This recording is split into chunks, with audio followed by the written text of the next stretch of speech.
Coping with Tre Tailor, giving you info and advice to help you thrive and survive in life, because we'll always be coping with something. Coping.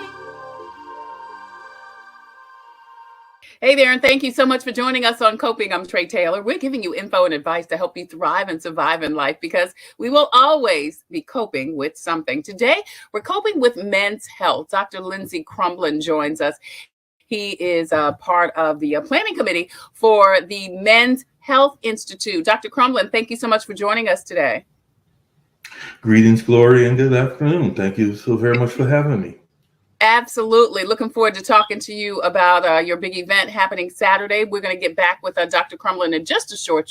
That's coming up next on Coping. But first, don't forget to check the bottom of the screen. Throughout the show, you will see scrolling a lot of information, including information on COVID tests, vaccines, community events, job listings, plus financial resources, including scholarships, help with your rent, mortgage, bills, and more. We are streaming on Facebook, Instagram, and YouTube. So please post and share, like and follow so we can get the message to the masses.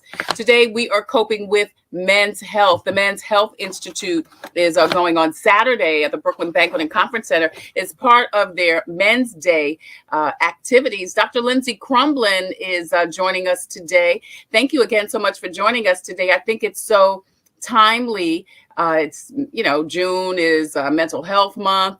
It's Father's Day, so many things. So this is so timely that you have partnered with Brookland for their Men's Health Institute. Tell me why you felt, Dr. Crumlin, that this was needed. Well, it's interesting you should have mentioned the whole June phenomenon, because it actually turns out that June is Men's Health Month, something that I just actually recently learned myself. So that all kind of fits in, I guess, with some of the timing and all. But basically, this was an idea that was put together by the South Carolina Cancer Alliance, as well as the cancer division of DHEC.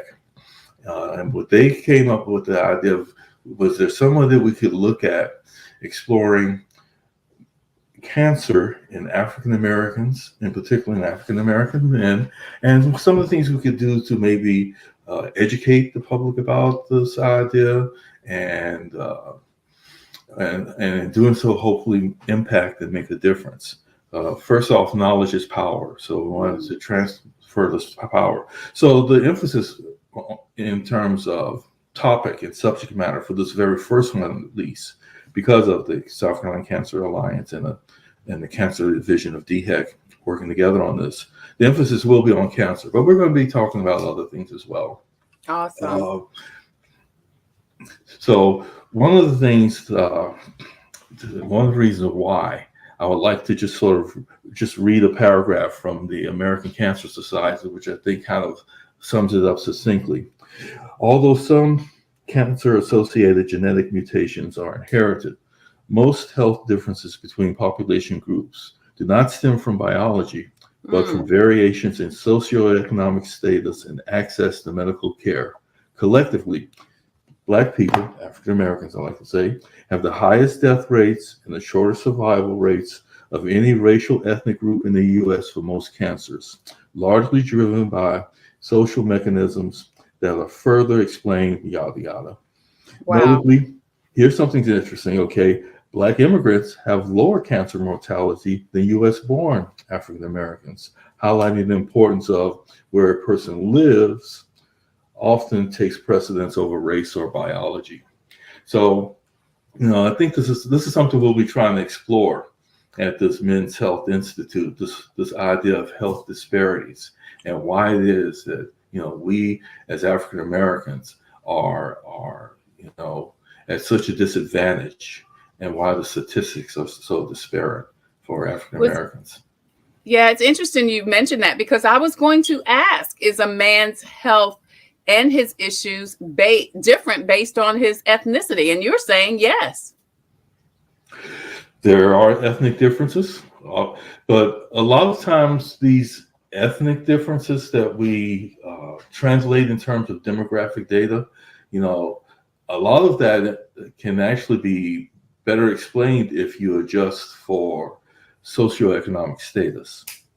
and all. So yes, there are ethnic differences, but often when they say there's a racial difference, the real contributing factor, the real confounding factor behind that is the socioeconomic difference. So it's just something that, with that said though, but even that said, when you take something like prostate cancer, where African American men, according to the American Cancer Society, have a 70% higher chance of getting prostate cancer than our Caucasian counterparts.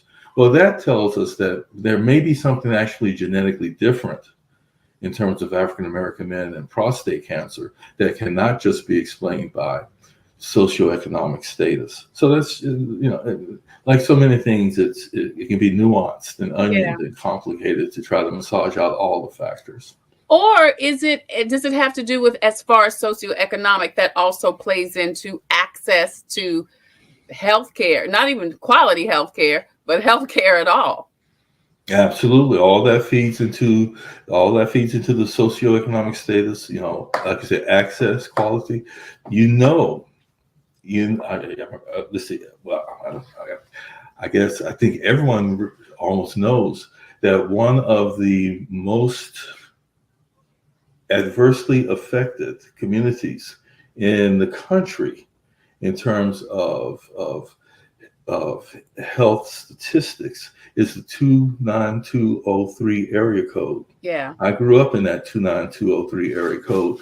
And when you look at a statistic like amputation rates from diabetes, okay, one of the highest in the country right here in Columbia, South Carolina, the 29203 zip code. Wow. Dr. Lindsey Crumlin joins us today. We're coping with men's health. He is part of the planning team and spearheading this men's health initiative going on Saturday at the Brookland Banquet and Conference Center.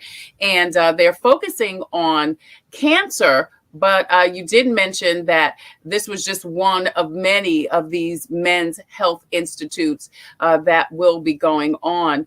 So other than cancer, and cancer obviously is a major issue with men's health, I'm sure we know prostate cancer being one of them. What are some of the other cancers that affect men? Okay, well, we'll try. Well, what I'll try to be addressing in particular are the major cancers that we need to be aware of in terms of thinking of ways that we can prevent and ways that we can screen. Okay, so the major ones are prostate, colon, rectal cancer, and lung. And that's it. Now, if we were talking about women as well, we would also include breast in that category. Yeah. But since this particular initiative, this institute is concentrating on men, so the main cancers that we'll want to be looking at are prostate, lung, and colorectal. And let's see, if it's all right, this might be a good time to kind of look at some of the information that we had talked about before. Sure. Before getting started here. Well, see, what our audience is looking at is a slide that has been prepared by the American Cancer Society, okay? And this table of information looks at the causes of death for African Americans versus Caucasians here in the United States, okay? And without worrying about all the details of the exact numbers, the take-home message of this slide is that when you look at African American men, the number one cause of death is heart disease, and number two is cancer. Mm-hmm. So that's one reason why, this awareness, this education about cancer prevention, cancer screening is very important. It's the number two cause of death in African American men, as well as white men as well. One thing, though, while we're looking at this that I'd like to draw everyone's attention to is when you look down at the number 5 cause of death among African Americans, it's assaults, homicides, and legal interventions. Well, turns out that's number 18 for Caucasian men. So I think that is an interesting little phenomena there to be aware of. Yeah. And if we can look at the next slide. Now, the take-home information from this slide is looking at the new cancer cases at the top we call that the incidence of new cases, and it's looking at the prevalence of cancer deaths at the bottom. Okay, and the take-home message from this slide is that the number one most common new cancer in African American men is prostate. Okay, with lung cancer and colorectal cancer being 2 and 3. But when you look at actual deaths, lung cancer is the number one cause of cancer death in African American men, with prostate following it, and then colorectal. So, number one most common cancer, prostate. Number one most common cause of cancer death, lung. Wow. We're talking to Dr. Lindsey Crumlin. He is over the Men's Health Institute. It's an ongoing event. The launch is Saturday, June 24th at the Brookland Banquet and Conference Center in Columbia, South Carolina. The events will kind of tackle men's health issues and challenges. And this one is about cancer. Speaking of challenges, Dr. Crumlin, men seem to have some challenges, pushback, if you will, addressing their health. What can family members, women in their lives, anybody in their life do to help men? Go to the doctor. Tom Joyner used to have this wonderful campaign each year: take a loved one to the doctor. To the doctor day, yes. Okay. And you bring up a very interesting point, because this is tough. This whole machismo, I don't want to talk about it. By denying it, not claiming it, whatever, I won't have to worry about it. And is that what it is, Dr. Crumlin? Is that what men think? Denial. I can deny it away. Well, I'm sure, and I'm not even sure if it's just men. I know. Well, we're talking about men right now. But we're talking about men right now. So I think that because there's a challenge there. There's a challenge there.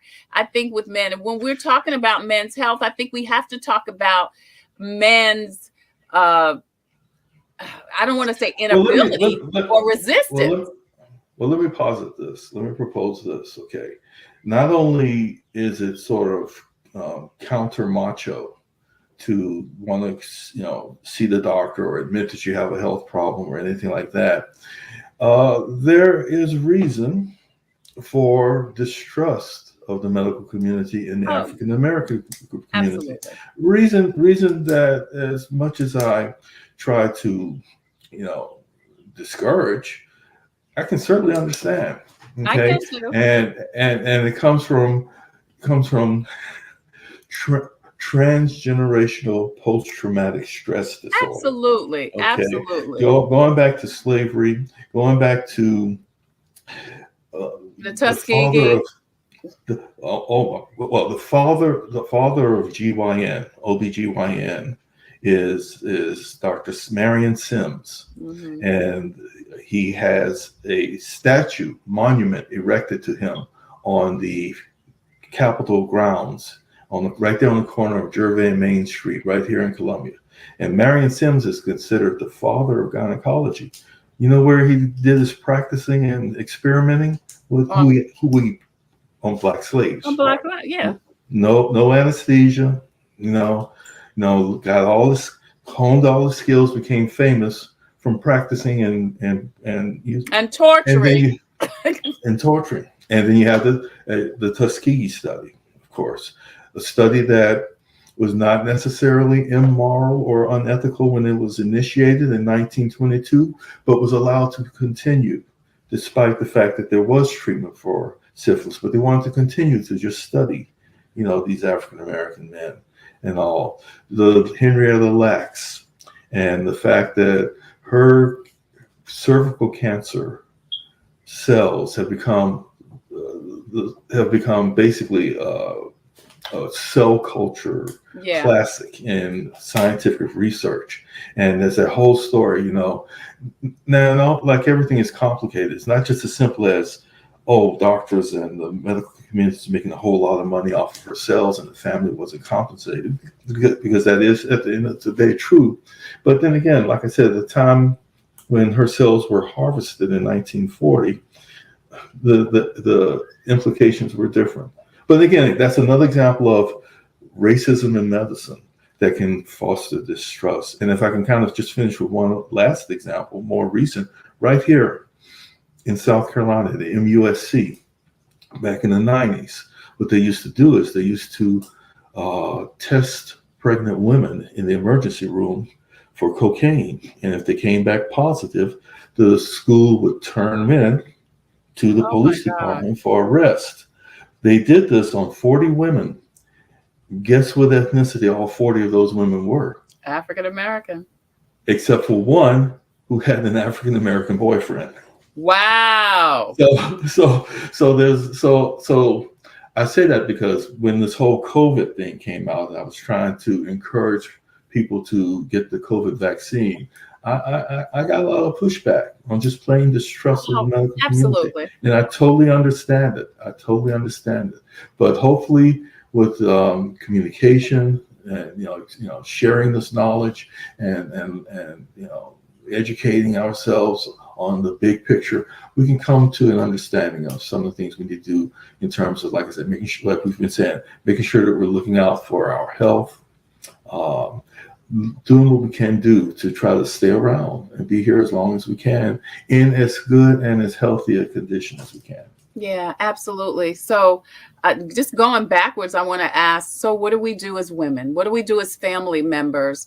Because listen, we can't do anything about what did happen. I mean, I think as African Americans, we're all low-key traumatized, by some of the things that have happened to our forefathers and mothers. And obviously that influences how we think, act, feel today. But how do we, as women, as family members, address our men and not end up being a nag?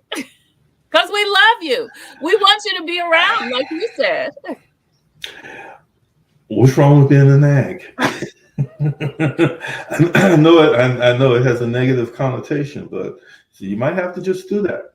You might have to just do that because I think the best thing a person can do is say, look, I love you. I want you to be around. And if you won't do it for me, if you won't do it for yourself, do it for me. Do it for our family. Okay. Yeah. So I think that might be a mechanism you might try. Because Dr. Lindsey, men are hard-headed. Yeah. Dr. Lindsey Crumlin joins us. He is spearheading the Men's Health Institute going on at the Brookland Banquet and Conference Center. It's a free event open to everyone, 9 a.m. to 12 noon. Registration opens at 8 a.m. Food, door prizes, and so much more. And more importantly, information to help you, man, take your be more conscientious about your health. This seminar, this institute on Saturday is going to focus more on the cancers that affect and infect our men. Let's talk a little bit about at what age men should test for, be conscientious of the different health challenges as it pertains to cancer. Okay. Well, when it comes to cancer in particular, I was just seeing something literally this Sunday when I went to Seager Park to go to the ball game, and I saw right there was a sign saying that now the common recommendation for screening for colorectal cancer, 45. Start screening at age 45. Prostate cancer. That presents an interesting problem. Why? Because if you query the United States Preventive Services Task Force, which is supposed to be the august body of persons to make recommendations about preventive medicine, whether it's vaccines or whatever. If you query them, are you ready for this? They actually take a back door in terms of making a strong recommendation about prostate cancer screening, because they are of the mindset that there is so much controversy about whether a PSA just leads to over testing, and a lot of noise in their position as the United States Preventive Services Task Force. But let me propose this. For African American men, don't listen to it. Right. What did I just tell you? 70% higher incidence of prostate cancer in African American men. And all this data that the Preventive Services Task Force has looked at, that they're saying that it's too all over the place to make a very strong recommendation. Well, guess what? For some reason, that data has not been stratified to look at African American men. Because I really believe when they take the time, if they ever do, to look through this, they're going to find out that, we might be going back and forth on screening as a general population. But yes, African American men really do need to go ahead and start thinking about getting screened for prostate cancer, definitely by the age of 50, if not maybe even by the age of 40. Wow. Tell us about how the day's going to go on Saturday. I know you've got a lot of different speakers and the different topics. Tell us about that. Okay. All right, sure. Well, first off, let me just kind of be specific and say that it's going to be it's actually going to be in the Christian Life Center, Christian Learning Center. The new facility that they've built there at Brookland.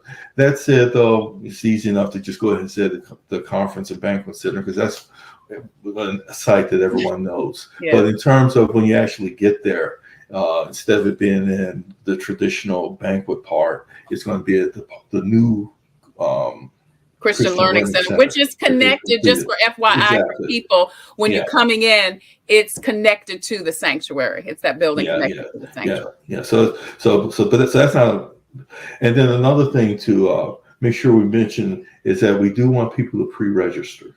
Okay, and I think somehow or other you're going to be able to scan or put up the link so that people can pre-register. But yes, we would like to have people right now. They can see where they can go to pre-register, and of course, just want to get an idea, I'm sure, of how many people, so they can prepare food for you. Exactly. But don't let that stop you from coming. If you don't pre-register, if you can't pre-register, or if you just need to bring a bunch of people with you, because we do, I'm sure, want to encourage people to bring their friends, their frat brothers, their buddies, your family members. Exactly. So the on-site registration is supposed to begin at 8 and run through 9. We'll be serving breakfast. Okay. The speakers will start at 9 and we'll go through 12 noon. We'll first have Dr. Simmer, who is the head of DHEC. He's going to sort of give us an opening address and acknowledgement. Then Dr. Marvella Ford, who is She's been on the show before. She's great. Oh, I mean, she's just a doyen and icon. Yeah. Awesome. What manner of woman in terms of, her caring, how much she's done. Yeah. In terms of examining cancer disparities here in South Carolina. So she's going to share information about some of the socioeconomic determinants of the disparities in cancer care, kind of getting to what we were talking about earlier. It's not always racial. Sometimes if you really tease it out, it's socioeconomic. Okay. Then I will be talking about how to screen first prevent and then screen various cancers with particular attention to lung, prostate, and colorectal. And we have Anthony Mentor, who is a statesman in the community of educating men regarding prostate cancer by just telling the story of his experience with prostate cancer. So very powerful individual. Yeah. We have a lawyer, Carrie Suber, I'm sorry, Carrie Suber is the mental health counselor. Right, Carrie So Suber's Carrie mental health. Yes. Xavier Starks, I think. Yeah. I myself don't know that much detail, but yes, I'm going to basically just say that yes, Carrie Suber is going to be talking about promoting aspirations and tools that can provide positive changes along with resilience for maintaining a good quality of life. Mm-hmm. In other words, mental health. Okay. Nowadays, you may even hear it's okay to say I'm not okay. Yeah. All right. So we need to acknowledge that mental health is a very important contributor to our overall health. And then we have a Xavier Starks, Mm-hmm. who's the lawyer. Okay, that's what you were mentioning, right? Xavier Starks is going to be talking about estate planning. Dr. Crumlin, what does estate planning have to do with health? Everything. Hey, let me just put it this way. As someone whose mother transitioned intestate, as they call it, nice fancy word for saying without a formal will. Okay, as someone whose mother transitioned intestate, you need to get this done ahead of time if you can. So Xavier Starks is going to be talking about estate planning, and like I said, it's something that yes, it's health related because yes, it has to do with. Well, it'll stress you. First of all, it'll stress you out if you don't have your stuff in order. That's one thing. And the other thing is everybody's a health thing is everybody gonna die. And you don't need to stress somebody else out because you know what I tell you, if there's one thing that can break up a family, it's what did Big Mama want when she passed away? Oh, and I think of some of these movies like Kingdom Come, and if you've ever seen that one, there was with there was one with and you know what, we laugh about it, but it's a direct reflection of what people go through. You know, when you don't have your stuff in order, it can break up a family, be irreparable. Yes. So and we're going to have lunch. Okay, we're going to have door prizes. Going to give away a nice little wrench set, tool set. I know that's one of the door prizes and all. One of the things I'm going to be trying to do is, in terms of some kind of, what can be done in terms of an actual action, something tangible. One of the things I'm going to try lead to do with an action plan, and that's good. That's good, Dr. Crumlin, because we. Go ahead. I was going to say we can go to all of these seminars, and we feel good when we're in the moment, and then we go back home and eat a plate of pork chops and Well, one of the actual action plans that we're going to do. One of the things we're going to do is we're going to try to solicit men who are there to consider participating in a study that Dr. Ford actually has going on, where she looks at trying to basically spread educational information about prostate cancer. Okay, and this is an example of another, it's called the South Carolina Amen program. So this is another example of the work that she's doing, looking at educating African Americans in this particular instance in terms of African American men about prostate cancer. And they're going to be nice actual monetary incentives for participating in the study if one is willing. So that's an example of one of the things that will hopefully make a concrete difference in terms of information passed and shared. Awesome. We're coping with the Men's Health Institute. It's going on Saturday at the Brookland Family Learning Center. I think it's a Family Learning Center. I remembered what it was until I had to say it. I want to say they call it CLC, so I want to say it's Christian Learning Center. Christian Learning Center. Thank you. You wouldn't know that's my church. So, but it's the building. Guess what? But see, that's the thing about the big church. Like, are you an 8 o'clocker or the 11 o'clocker? I'm an 11 o'clock. I was an 8 o'clocker before the children. BC. I was an 8 o'clocker. BC. I'm embarrassed to say I'm embarrassed to say. What, But you're since you're the 11:30er? shutdown, Are you no, 11:30er? no, I'm an 11er, but since the shutdown, Oh, you're still going I'm to Brooklyn Beyond. bedside Baptist? I, no, no, I'm just saying I'm Brooklyn Beyond. You It is look just so easy. I hate to say it, it's just so easy. When I've been to Brooklyn since then for other things and all, but but when it not comes to the church. Sunday morning worship, I'm just saying for the Sunday morning worship, I'm sorry. I just go ahead. I still send in my tithes and offerings and everything like that. Okay, it's just that what can I say? I find it just as easy to just use this as a devotion at home. Well, you know what, Dr. Crumlin, really, all jokes aside, that has really become such a mainstay and such, it's a big thing. And, for people. And I love that our church and pastor has named it something. You don't have to go to Bedside Baptist. You're a member of Brooklyn Beyond.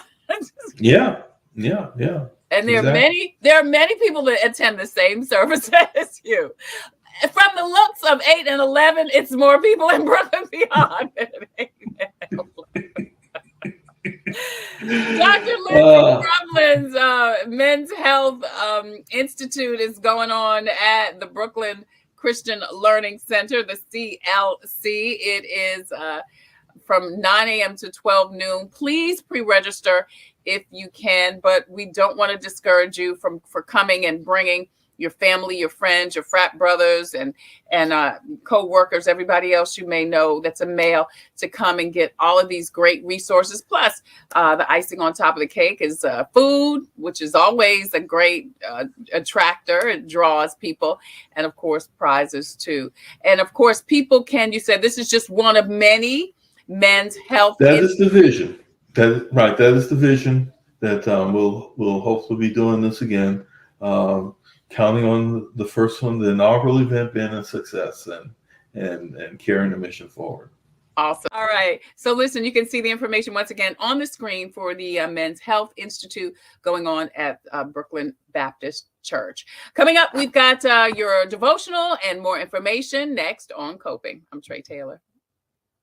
Computers, they're a part of our everyday lives. But when they're not working, they're an everyday problem. So call Computers Unique, your everyday solution. 803-351-5821. Is your computer running slow? Won't turn on? Do you need a screen replaced? Or maybe you just need another computer? Well, Computers Unique is your one-stop shop for all your computer needs. They have a wide variety of new and pre-owned PCs, Macs, and tablets. So call Computers Unique, Dutch Square Mall. 803-351-5821. 803-351-5821. Hi, I'm Tre Tailor, and we're always coping with something, but God is always with us. Here's the devotional for today. I love you, God says, for who you are, not for what you do. Man, that's good.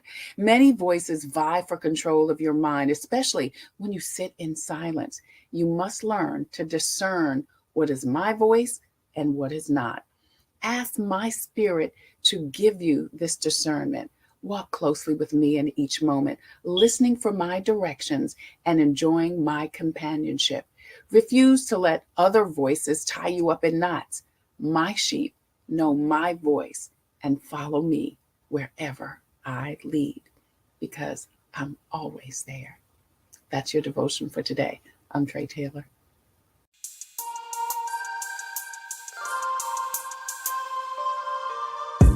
Coping, find peace of mind to survive through whatever. Coping, learning the way that we thrive all together.